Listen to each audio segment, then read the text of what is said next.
What's interesting about psychology, this is Intro to Psychology and Sociology, Part 2.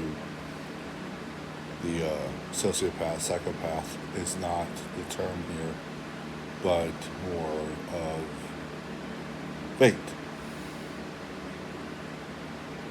You're an 8-year-old boy who's being stricken by his mother, and you grow up with a sister for 5 years, and you watch cartoons until you find Disney movies that your sister finds interesting, and you watch them with her. Harriet the Spy, The Secret Garden, stuff like that. You build a network of soft social behavior, and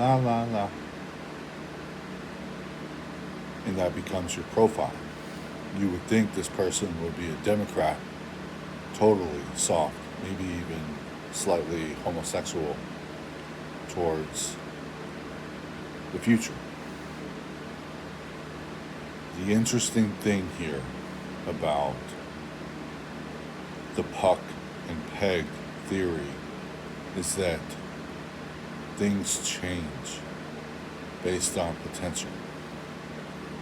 Potential is, in puck and peg, the amount of friction and direction that changes the way the puck is dropped. What happens if you stick a leaf blower below the bottom of the puck and put it in a vacuum and move the leaf blower around? The puck stops going in one direction and goes up and around and over and changes direction because of direction. So these things have an interesting way of directing our life towards who we become.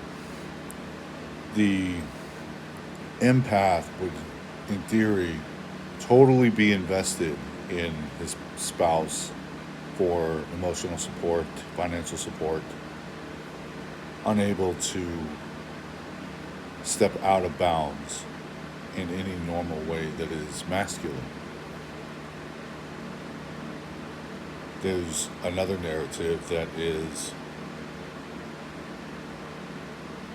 independent from that a lot of people aren't aware of, and that is you're by yourself most of the time. You have to make your own food and figure it out. At 16, you spent the first 4 years from 11 being by yourself and making your own food. They tell you to get a job, so you find a job, a car. You didn't do drugs, so you didn't alter the chemistry of your brain, and you become a police officer. This changes the direction. Each profile has its own indicators that are archetypes.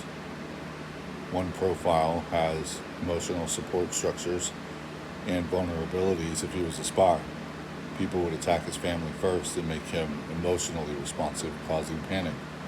The other person would react with investigative. These behaviors are strangely intertwined in some people, and yet people don't seem to realize that within a cosmological constant, transposition of behavior is what generates the world today. How are you defined in the world today?